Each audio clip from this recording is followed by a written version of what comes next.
Vasu sir, please start. Good morning, friends. On this fourth day of this 21-day MDP training, today we have Dr. Prakash Kumar Rathod, who will be delivering the lecture on scientific feed and fodder production for sustainable livestock sector. We are very glad to have you, sir. Welcome. I will make a brief regarding the brief biodata of Dr. Prakash Rathod, sir. He is presently working under the Directorate of Extension in the post of Associate Professor and Head in charge for Livestock Research and Information Center for Devni Cattle in Bidar, Karnataka, under Karnataka Veterinary Animal and Fishery Sciences University, Bidar. He has graduated from Veterinary College, Bidar in 2008. He has completed his master's in discipline in veterinary and animal husbandry extension education from prestigious Mumbai Veterinary College under the aegis of MAPSU Nagpur in 2010. At his master's study, he was awarded JRF from the ASPI Agriculture Foundation, Mumbai. He has qualified UGC, JRF and SRF examination for his PhD studies at IVRI Izzatnagar, UP. And also during his PhD studies, he has received Jawaharlal Nehru Award for PG Outstanding Doctoral Thesis Research in Agricultural and Allied Sciences under the category of Social Sciences in 2016 through ICR, New Delhi, for his innovative PhD research and field and policy relevance on need for strengthening livestock innovation system in India. Currently, he is associated with Directorate of Extension, Karnataka Veterinary Animal and Fishery Sciences University, Bidar, since July 23 and working as head in charge. He is associated with UG and PG teaching, research activities and extension activities through the his center. Also, he is through his research background, he is a principal investigator for 5 projects and co-PI for 2 projects, which are funded from the different agencies, to namely few World Bank funded Sujala 3 project, ICR's SCSP project, ICR NASF, then Karnataka Livestock Development Agency, SCSP TSP grants of Government of Karnataka. And apart from this, mostly these projects aim to improve the livelihood of the farmers through scientific livestock interventions, and the same have been published through different research papers in the conference and seminars. Also, he was associated with the prestigious ICRISAT as a visiting scientist from March 18 to 20, and where he look upon the interventions in 7 projects based for Telangana, Karnataka, Uttar Pradesh and Orissa. So apart from his research and education, he is continuously engaged in the extension work for the farming community and also for the inline officers. So he has conducted nearly 20 trainings and demonstrations for them, 70 trainings and 75 trainings for the benefit of the farming community. And also he has published more than 60 research papers in high quality national and international journals. Apart from that, 30 contributions for training manuals, compendium, book chapters, folders, etc. The 20 different documents, particularly regarding the training manuals, practical manuals for the UG and PG students, and member for the annual reports, compendium, proceedings of the books. So he is also a member for various professional societies, and also he has been bestowed with the 8 Best Paper Presentation Award, 2 Best Poster Presentation Awards at national and international forums. Apart He has also received a recipient of prestigious Young Scientist Award. In his educating days, he was awarded with the Best Student Award and also Ganga Singh Chauhan Memorial Award for Sustainable Agriculture Award, Excellence in Extension Award, and also recipient of the Eminent Scientist Award by various professional societies. So I welcome you all and a very good morning to all the friends and fellow participants. So here we are, Dr. Prakash Rathod, who will be delivering a lecture on the scientific feed and fodder production for sustainable livestock sector. Sir, the floor is yours. Thank you, sir. Thank you, Dr. Vasan, sir. Is it audible, please? Sir, is it audible? Yes, sir. Yeah. Okay. So please let me know if there is any hiccups in the presentation. So thank you, Dr. Vasan, sir, for the profile actually, and it is really a very pleasure moment for me that NADCL has given me this opportunity to deliver a talk on scientific feed and fodder production for sustainable livestock sector. And in fact, actually, this presentation is very important one for even agriculture as well as livestock sector, which with regards to the improvement of this livestock sector.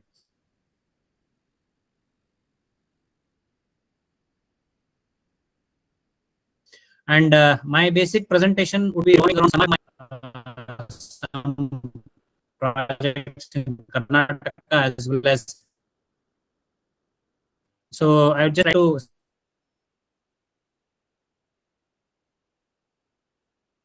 So as mentioned, I'm also looking for the farm, so that is focusing mostly on conservation promotion of dual cattle breed, that is actually Devani breed of cattle, and we are actually involved in propagation of genetic material. So these are some of the facilities, and we have at our farm, we're having a loose housing system and a conventional system. Then we have got almost 30 acres of fodder crops presently in the farm. So, and apart from that, we are also utilizing all the resources. Maybe I don't call them as waste, I use the word resource. We have actually farmland manure, we have cow urine, we have vermicompost unit. So we are trying to sell them even actually after using it for our farm. So let us come to the livestock sector. As we all know that actually livestock sector is very essential for having a livelihood security in the form of milk, meat, egg. And we also know that it's a major contributor for doubling farmers' income.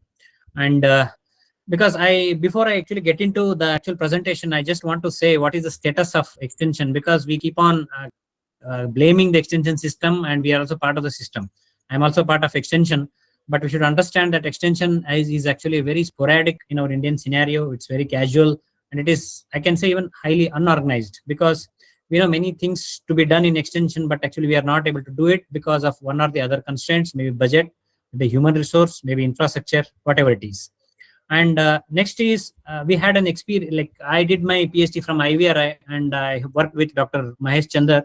So we had a research done on this particular topic, what is the contribution of extension and how the universities as well as the states are contributing basically for extension. And we could find that we are hardly spending actually 1% budget for extension activities. I'm talking about livestock sector, because the standard says that we should spend 100 rupees, or that is nothing but 10 rupees, 10% of actually the total budget. So it means actually if 100 rupees is being allocated for animal husbandry activities, 10% or 10 rupees should be given for extension activities, but which is not happening.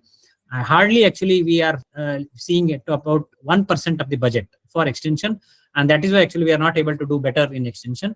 And another important thing we need to understand is feed and fodder management, which is the need of the hour, but our major focus has been always towards healthcare and breeding. Because I always I say this point because it's a professional forum we have. Our major focus has been always on healthcare and breeding, but meanwhile actually our extension or feed and fodder has taken a back step. So this is what we need to understand actually and go ahead with the scenarios. So this is if you look at the demand and supply with regards to the fodder, we can see actually this green color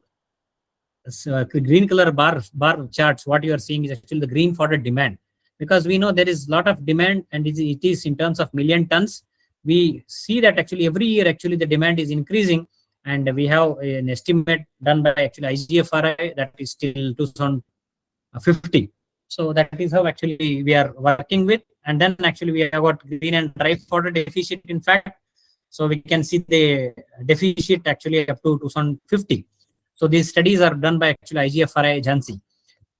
So let us look at the CP and TDN status. Again, there we have the deficit with regards to crude protein and total digestible nutrients. So this also we need to address. And let me actually go ahead with the basic issues we have. See, I'm trying to give major constraints. We are the issues actually we have in feed and fodder production, as well as actually try to give up some strategies. So we have worked on some of the strategies. So that's why I'm trying to share my experiences in order to address them. And maybe I'll be happy to take few of the suggestions from your side also. So these are the major constraints we have, because we have tried to pull up these constraints, taking into our own experiences, discussing with farmers, discussing with different officials or professionals. So obviously, actually, we see that there is untimely or irregular supply of seeds or inputs, because we see some of the schemes which are being run by different state departments or central governments, but seeds are not being distributed in time. And many times they reach late, and then there's lack of knowledge. And farmers also feel that there is no immediate benefits from scientific feeding, because there is some investment required, there is some efforts required, but farmers are not ready to do that. And then we have issues like scarcity of water, land, labor. Then always the preference is towards agriculture crops as compared to the fodder crops, because we see cash crops coming in, and we very rarely give actually some land, actually at least some 10% or 20% of our land for fodder cultivation. These are some of the issues which we know, most of us know this. And then we are trying to address some of the issues, that is through some strategies. So how to go for a cost-effective concentrates or supplement feed. Then silage is one point, enrichment of dry fodder we have. We can think of community grazing lands. The chaffing is another important thing, because we see a lot of wastes if the feed is being given or the fodder is being given without chaffing. Then we have area-specific mineral mixtures. We need to go for capacity building. We need to look after effective utilization of water resources. So these are some of the issues. Sorry, these are some of the strategies which we can think. And based on these strategies, actually, I'm just trying to go ahead with my actual presentation, because what I call them as actually is a good practice, because I use the word good practice because it is a method or a process how we have tried and how we are done to achieve some things. I don't say this is 100% good practice, because I feel it is good at my level, because maybe if I have somebody sitting in Himachal, somebody sitting in maybe hilly area, the coastal area, you can think of your own practices. So there is not much specific good practice, but it is based on your experiences, it's based on your region. So that is how actually we are trying to explain, because we have tried to frame these practices looking at our own experiences here. I'm just trying to give some of our own experiences in the field, because there was, as it is mentioned, like while briefing out my profile, I have handled actually a Sujala 3 project, which is actually the World Bank funding, and World Bank through we have received it through Karnataka government. So in that, actually, our major focus was to address different aspects. So these are different partners we have. We have actually the state department of we have the departments like agriculture, horticulture, animal husbandry, and then we had universities. We have veterinary university, which is looking after livestock component. So these are some of the project objectives. So the project was in actually 11 districts of Karnataka. And I was the in charge for actually Bidar district. We had 14 villages in the Bidar district. Actually, we are looking after the livestock components. I'm just trying to brief the methodology how we started with, because many times we feel that actually this is about feed and fodder, why actually our resource person is going away from the topic. But why I'm trying to give that brief methodology is we need to understand actually what happens in the base. Because if we have a basic data, if we have a baseline data, it is going to help us actually in framing the different activities or framing different strategies. So I will go ahead with my own experiences. See, when we started actually doing the baseline survey, we could come up with certain outline basic points. So it was actually, we knew that actually this area had more desi cows and buffaloes. The average milk production was 2.68 liters. And with regards to feeding, most of them were actually feeding jawar, straw, or sugarcane tops. And then there was negligible fodder production. And very rarely we had hybrid napier being grown, and majority of them were not aware about legume fodders. So in continuation with that, we know the health issues, we know the housing issues, we know the marketing issues.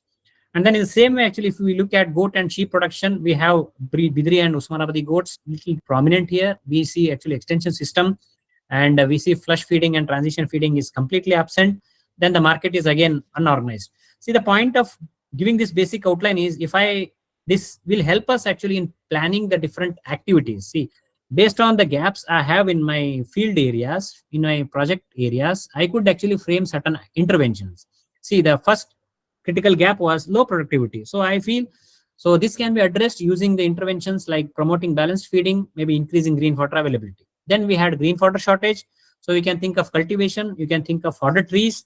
Then we have fodder wastage as another issue. So this helped us actually in framing different interventions, and I'm sure most of you working in the field can also try to have certain basic gaps studied and then plan the activities, because many times if we know the basic things, if we know the critical gaps in that particular area, it will really help us actually in framing the interventions accordingly. I don't say actually this is the gap everywhere, because this is the gap that we could identify and we could frame accordingly, and I'm sure each and every region has its own gaps, because in fact working in Karnataka had different experience as compared to Bundelkhand region of Uttar Pradesh. So I can give both the comparisons there. So that is how actually we can plan the things. And same thing with regards to even goat and sheep production, how to address them is actually some of the issues. So based on our experiences, we started with some of the interventions. So based on the critical gaps we had. So, and this major focus, because we had different activities related to clean meal production, we had related to mastitis, but I am trying to address mostly with the feed and fodder related things in this my presentation. So we know that utilization of feed and fodder is very essential, and we need to understand it's a very basic concept that any livestock diet should consist of 60 to 70% of green fodder, 20 to 30 of dry fodder, and 5 to 10 of concentrates. So in fact, actually we should understand that at field level, it is very difficult to explain to a farmer how much TDN he requires, how much crude fiber he requires, how much ash he requires. But in case if we can brief them at a farmer level, we can just in brief, you can say that which green fodder to be given, what dry fodder to be given, how much concentrate is to be given. And accordingly, we have a component of concentrate feed, which is basically a combination of maize or some cereals. Then we have oil cakes, then we have husk bran, then we have what mineral mixtures. In fact, having a concentrate feed at our home, at preparing at ourselves actually will be very cost effective. But in fact, nowadays it is not possible, since most of them are not ready to do, and it's very cumbersome for them. And that's why we have got actually different private companies entering into this field, and we have also got many other actually even federations, milk cooperatives involved in this. So these are some of the components we have basically in feed and fodder. And then we need to always focus on the green fodder, and green fodder can be categorized into legumes, into non-legumes. And just sharing some of my experiences of this particular project. The idea was, because in the 14 villages, the idea was to identify two farmers at least per village in the beginning, to identify 2 farmers per village, and actually ask them to grow at least 5 different varieties of fodder on only 2 guntas each. Means in our local language, if I say is, so 1 gunta is nothing but 1/4 of the acre. So that is how actually it is being planned. So it was planned like that, and actually we started the different activities, awareness programs, and some human resources were also given, and some inputs were also given to the farmers. Some publications were also being distributed to the farmers. Over 15, 16, and 16, 17, when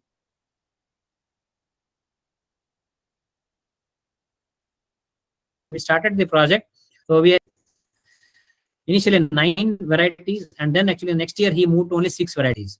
So he could actually bring up a yield of almost 37.25 tons, and we didn't sell it actually, but actually if you can calculate it, then we could actually bring it almost that we could get an income of 37,000 considering the local rates.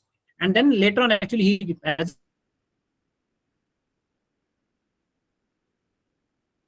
a part of the project rule, we tried to distribute it to different farmers. So interestingly, he distributed to 7 other farmers, the project farmers only, apart from actually giving to his friends and relatives. And then these 7 farmers must have cultivated next in almost the 46 guntas, means it is almost more than 1 acre now. But because the point is, when the farmer is not aware about the green fodder, because I can take example of Haryana and Punjab, the Haryana, or actually even some northern part of it, where there is a commercial dairy farming. And if you take even the Punjab, because for them actually green fodder cultivation is a routine practice, and they do it. But actually it is not a practice in most of the places where it's a dry belt, and that is why actually this experience has given us actually certain confidence for us to work on the fodder production things. Then in the year 16, 17, we could add 3 more farmers. Then in the year 1718, we could actually 6 more farmers. So this is how actually we started documenting it. But the point is, we could see actually a lot of benefits out of that. We saw actually good milk yield, and actually the farmers got very good social recognition with regards to this. And during our experience, actually, we saw DHN6. That's actually the Harvard hybrid Napier. In fact, actually, there are many other good varieties now, but at that time, actually, Harvard hybrid Napier and Sesbania grandiflora, the fodder tree, these two are actually well accepted by the farmers, and it was well maybe disseminated to the farming community. So this is how actually the horizontal diffusion took place, and 15, 16, 16, 17, 17, 18. This is how actually the farmers started adding 1 plus 3, 1 plus 3 plus 6, 6 plus 11, like that. And I'm also very happy, sorry to share that normally what happens is when a project comes to an end, it is very difficult for us to have closing strategies. So that is very essential, because in fact, in this case, actually the project was transferred to some other expert, and actually I moved to ICRISAT, and because of which actually there was little disturbance in the project and this project activity, because the similar is condition in most of the government-based projects. So we have to actually look at this point, because it's a negative point of our own project that I'm trying to express here. So these are some of the press clips actually most of our farmers received because of this green fodder production. Now I'll move to the next component. After having a green fodder production experience, we have another component that is nothing but dry fodder enrichment. Because if I go to some places, actually we see the basic concept is most of the farmers are very much aware about actually the waste that they have, or actually the resources they have, but actually they are not able to use it. See, I'm giving an example. Like we have a sugarcane trash. We have actually either the jawar straw, we have paddy straw, which can be utilized to certain extent as a fodder. Because I'm just giving some experience we had, because we have a method of urea ammoniation as well as urea treatment. Please let us not confuse with urea treatment and urea ammoniation. And we also should understand that urea, which we are using in a very recommended dose, is not toxic, because many of the times farmers have that feeling that it is very toxic for us and we cannot use it. So if you take urea ammoniation experiment, it is actually simple. If you say using 4 kg of urea in 40 to 45 kg of liters of water and using it for 100 kg of straw. So it is being chaffed and it is being spread across, and then actually it is being closed and kept under airtight conditions for almost 21 days, airtight and watertight conditions for 21 days. That is urea ammoniation method. And another is urea treatment method, where we are using hardly 2 to 3% of urea, and it is being fed directly to the animals. So direct feeding, we are using urea treatment. Urea ammoniation requires actually the anaerobic condition for 21 days, where actually all your fibrous materials is being broken down and it is being converted to highly rich protein content through ammoniation process. So we had this experience, and interestingly, Bidar and actually some parts of Karnataka are very good in sugarcane cultivation. And we had a research of one master student as well as one PhD student. We could see that actually people are burning sugarcane trash. So you can see how people are burning sugarcane trash, because this is similar to the stubble burning case in North India. And we actually utilize this platform actually and try to explain them, try to demonstrate the things. And actually we came up with certain results, like where I can see that actually sugarcane trash, normal sugarcane trash had 3% crude protein, but actually after ammoniation we got almost 12%, which is 4 times more than the actual crude protein. And then we could see actually farmers doing it on their own. You can see farmers, the images, you can see the images the farmers have implemented on their own after having these demonstrations and understanding the benefits of it. And on the other side, you can see actually one thing I can very clearly say is the amount or the fodder you are saving is as good as actually you are purchasing it. Because we see actually there is a lot of shortage of green fodder, shortage of actually dry fodder in this part of Karnataka. And actually farmers started using this method, and actually with very low cost of investment, they started actually getting more benefit out of this. So income, actually we are trying to come up with some economics having this, because they try to sell this having 5 rupees per kg of actually the sugarcane trash. And actually we invested, and then that calculation was very specifically for 2016-17. But today actually there is little bit price hike in actually the dry fodder, hike in actually urea price. And that is how actually we can calculate accordingly to the present situations. But in fact, this is very interesting that actually rather than burning of this actually sugarcane trash, we can use them actually for the fodder production in our animals, and we saw that actually many farmers could get actually better milk yield, as well as actually the fat and SNF content was also improved. So then after having a trash fodder enrichment experience, this actually this is how actually we try to publicize and actually to involve farmers to different newspapers and media.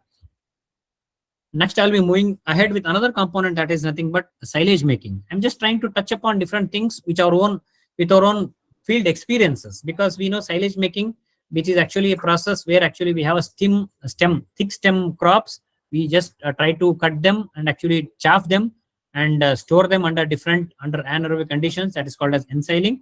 See, today actually in the old method we were supposed to make some pits, we were supposed to make some tower silos.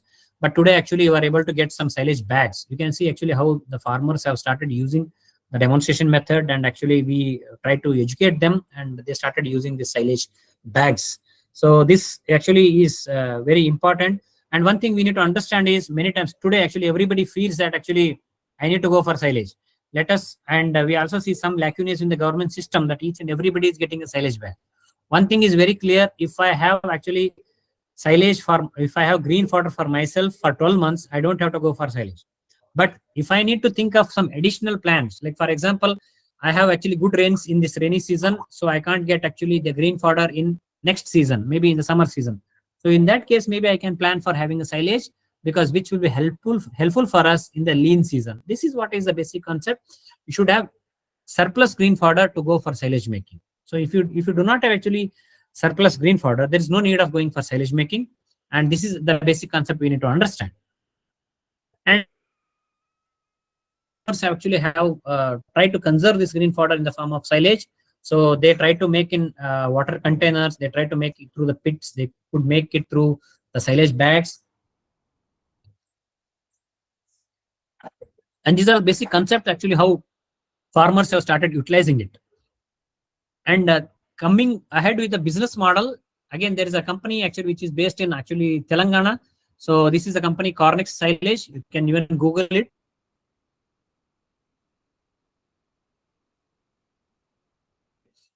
So the basic crops for the fodder purpose. And once your things are ready, it is a system of contract farming. Once the fodder is ready for harvesting, the company people will enter into and everything. They try to chaff it, they try to pack it up, and it is being, as well as few Asian countries. I have seen actually it is being sent even across Nepal, Bangladesh, apart from Haryana and Punjab.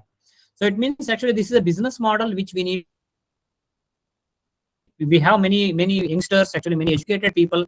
Maybe if we are able to interact with many of our youngsters, we can think of such entrepreneurial opportunities so that our people businesses. And this is another thing we have, that is area specific mineral mixture. We know that many of our farmers are not aware about this mineral mixture. And in fact, today, actually, even the KMF, that is actually the milk federations, the cooperatives are actually distributing it. And it has come up a concept like area specific mineral mixture. Depending on the lacunae or deficiencies we have in our soils, we are able to develop this mineral mixtures. So this hardly we need 25 grams for the cows and actually 50 grams for the adults. And this is really helpful with regards to reproductive activities. It is helpful with regards to the other health aspects. We're taking a different study on this. I think very soon we'll be ready to come up with a presentation, or maybe actually be able to give up some statistics on this. This is another thing, that is the fodder chaffing, a very basic concept, but most neglected one.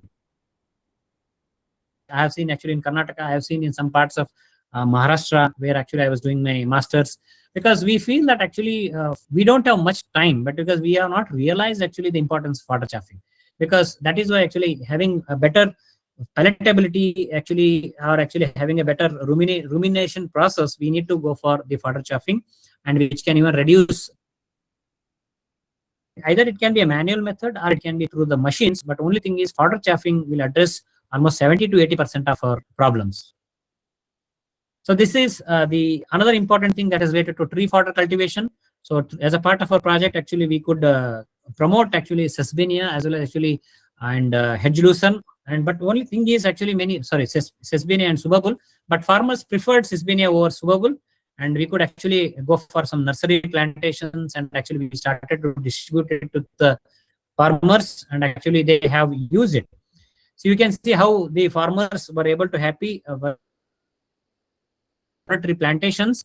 And we should understand that actually it is a multi-cut fodder tree, and actually it doesn't require much space. Even actually it can be grown in actually on the bunds, which will help us actually as for the bunds as well. Actually you can use it even in front of your house, actually, or behind your house where there is little space available. So that will really help the farmers with regard to fodder trees.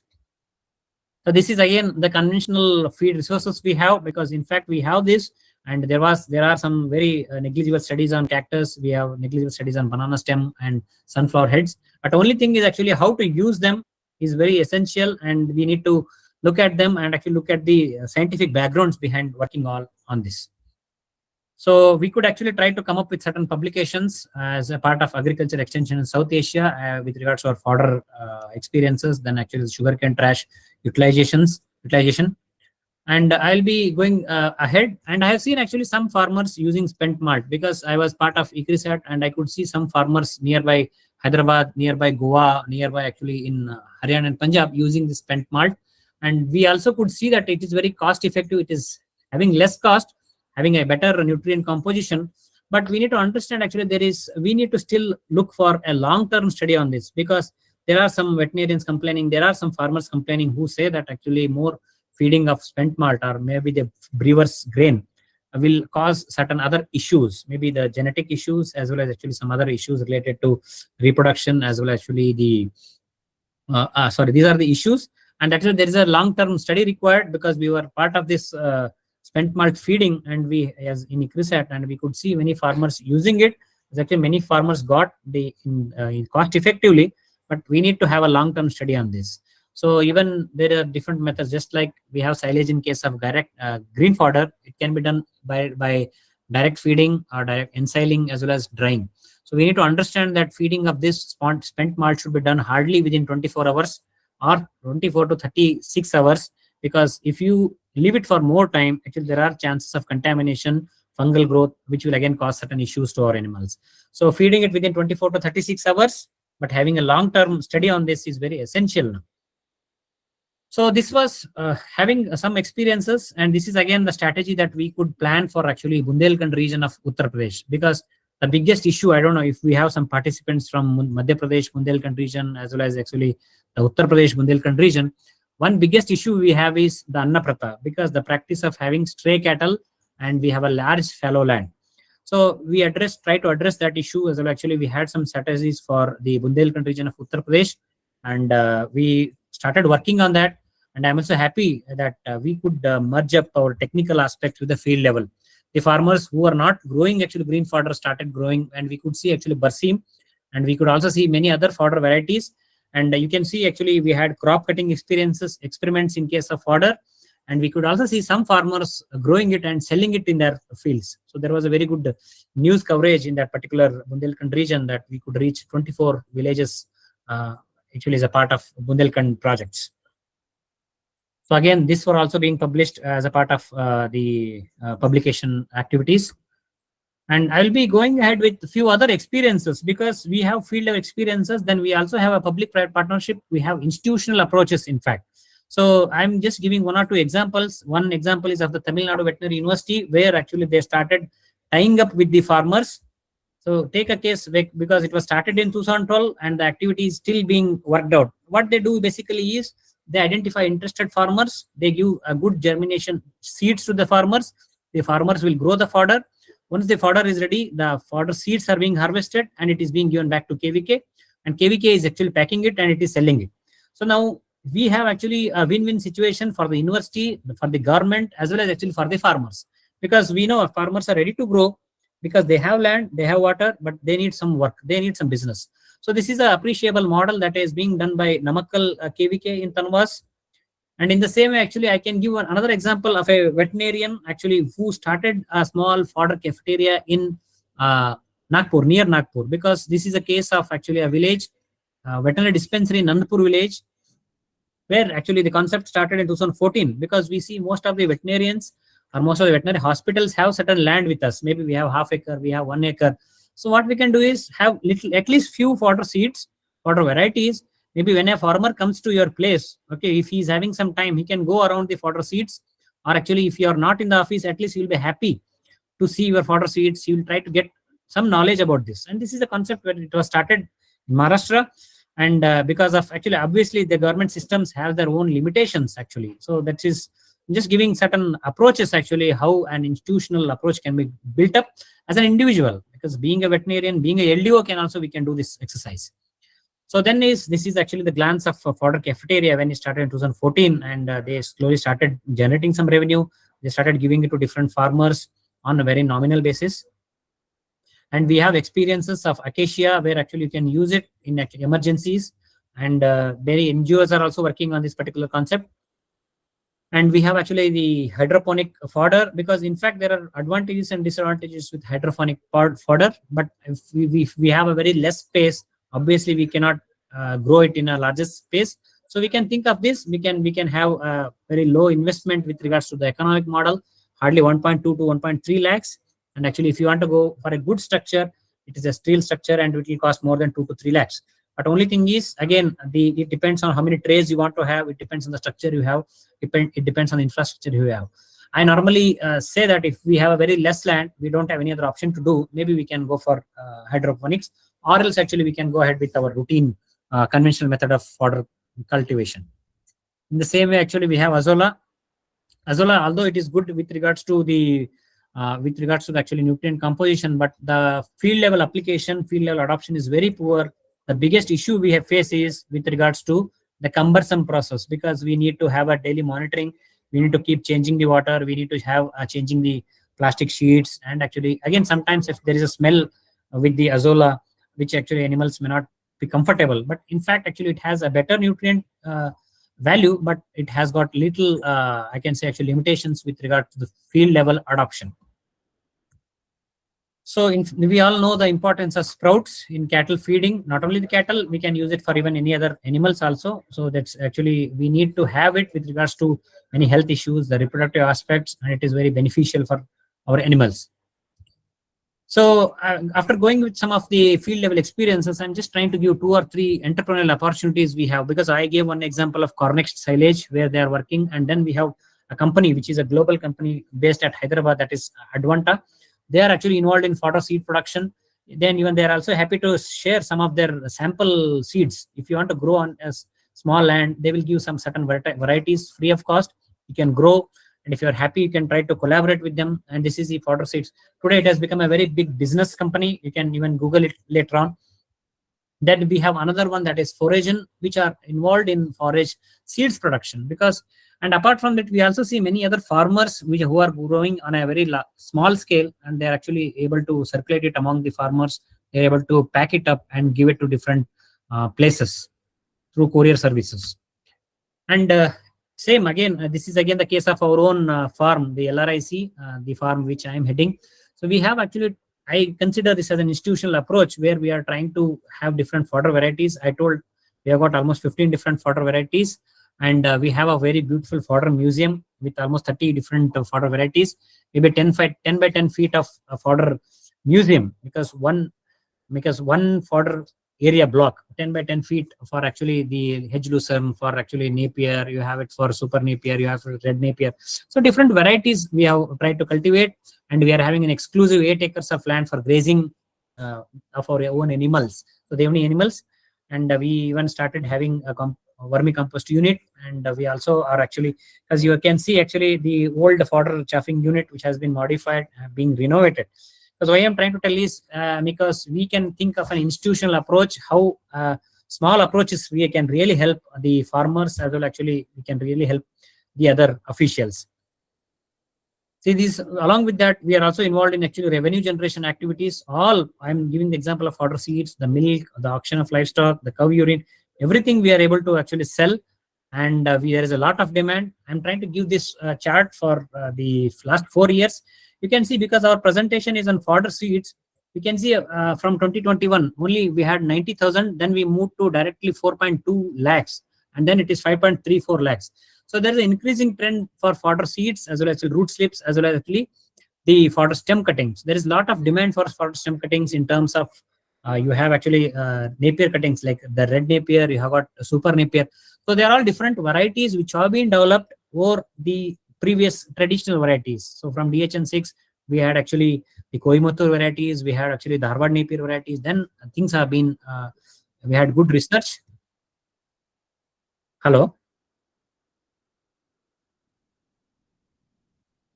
Yes, Okay. sir. So yeah, is it audible? Yes, sir, you're audible. Yeah. Thank you. So then these are some of the apps that are being developed by different organizations, Feedipedia, because I say actually I'm staying in different part of the country and I need to go actually, what are the varieties available with me? What is actually agronomical practices for a particular fodder crop? And this is developed by even two apps are being developed by our own veterinary university here. And this is actually a document that was being published from ICRISAT when I was there. And this is actually, this is covering almost 55 different varieties of fodder crops in legume, non-legume. And we have actually the different varieties like emergency, I can say then unconventional fodder seeds like that. So this is our own, even as it was mentioned initially, I am working on actually NASF project, National Agriculture Science Fund, where we are trying to develop a website covering different livestock units like dairy, sheep, goat. We have got poultry, and as a part of that project, actually we also have a different website link which is actually in the development stage. We are trying to address through this different more website, like fodder cereals are covered, fodder grasses, fodder legumes, fodder trees. If you click on that, automatically it will take you to the concerned fodder cereal varieties. You have maize, you have got actually sorghum, so like that. So and I would like to share this slide because in order to say that actually ultimately innovation system is a very essential component, because I want to develop a fodder museum. I want to have, because I was giving up some institutional approaches. As an individual, I can develop the things, but actually we need a better support from our policymakers. We need a better support from the logistics. We need better support from the extension information. So all these things should be clubbed together as an innovation system, because it helps us in generation of ideas. It helps us in transfer of ideas. It helps us in transfer of technologies, and also see what are the lacunae and how to go ahead. Because in fact, this was my part of my PhD work actually, and when I was doing research at IVRI. So these are some of the new, because I am coming to the end of my presentation, because I think I was a bit fast in this, but I would be happy to take up the discussion part, the questions part. So we know that today we need to focus on newer areas as a livestock expert. So we have market-led extension. We need to focus on region-based practices. We need to focus on species-based practices. We need to focus on relevant technologies which are related to my area. So the technology which is related in relevant in Karnataka may not be relevant in UP or may not be relevant in Jammu and Kashmir. So we need to understand that concept, in fact, and then we need to look at the organic livestock farming. Today we are seeing a lot of demands for organic products. There are again some complications, some contradictions with regards to this. And we also have another area that is value addition, because we see selling of milk will not fetch us better in income, but actually if we can sell the milk products, like you have ice cream, you have peda, you have actually the paneer, so that will give us a better opportunity. These are some of the new areas a livestock expert or actually livestock professionals should look into. And in fact, we have certain opportunities in this area, because we have many activities which we can look at and in a very low investment ventures. Then there is a lot of scope. Then we can think of having we can promote integrated farming, because I can give another example where actually farmers are very intelligent in actually having certain entrepreneurial activities at their level. Because what I'm seeing is they're purchasing some cattle, especially the cattle or buffalo. If I give an example of a heifer, because the farmer is purchasing a heifer at hardly 8 to 10,000 rupees, and he is keeping it for 1 to 2 years, and he is able to make it pregnant, and he's selling it actually at 30 to 40,000 rupees. Means this is very important concept actually what the farmers are doing, but which are not being recorded in most of our books. So such things we need to identify, and we need to see actually many of the farmers. Like I can give example of a Devni bull, where actually farmers are able to rear good bulls, and actually they are giving services to the cows which are in heat. So they are charging 500 rupees to 800 rupees per service. So which is a very good entrepreneurial opportunity. In the same way, we need to explore in our own feed and fodder areas. So that is very much essential. And I would like to conclude by saying that actually this animal husbandry sector has a very great scope and production potential. And I also told in the initial period that actually there is no single strategy, but because the strategies can be developed at our level. A strategy which is relevant for one place cannot be relevant for another. One species cannot be relevant for another species. We need to create our own strategies, looking at our own situations, understanding our critical gaps, and then we need to seriously reorient our approaches towards feed and fodder production. Because I'm sure if our animals get good water to drink, good feed and fodder to consume, then obviously we will not have any works for actually the healthcare aspects. So I'm sure actually our healthcare as well as the breeding aspects can be well covered by having a scientific feed and fodder practices. And we need to have actually we can work with a collaboration, and then we need to see that actually a very important human resource. Yeah, I'll give this example when it comes to feed and fodder aspects. Fodder field, fodder area, fodder science, I can say, or the agronomy. Although it is being studied in veterinary science for a very brief period, it is being studied in actually the agriculture sector for a very brief period. But today it is nobody's baby. Because veterinarians feel that actually it should be done by an agronomist who is an agriculture person, but agriculture person says that it should be looked after by a veterinarian, because it is like serving the purpose of animals. So this is the problem we are facing, and we need to see that a professional should be ready to actually. I should be able to tell what is the seed rate, what is the what is the manure required, what are the fertilizers required, when is the harvesting season, how many cuttings I can get, how many tons of harvest I can get for each and every particular, maybe I can say particular actually variety. Okay, so that is why actually even it is the requirement for all the veterinarians to understand the things. In fact, actually the agriculture people are ready to help us, but this is the responsibility for both of us. And that is why I feel that the innovation system should work. And at the end, actually we have some examples of public-private partnership. I gave examples of ICT, how we can generate the information and how we can actually give the need-based information to our farmers so that they are able to use it for themselves. So, and actually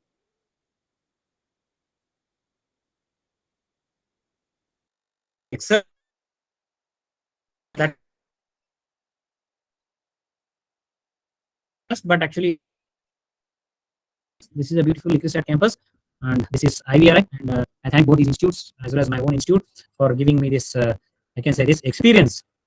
And I thank NADCL for giving me this opportunity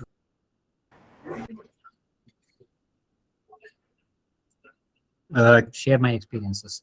Thank you, all the participants, and thanks to the organizers. Thank you, sir, for the presentation.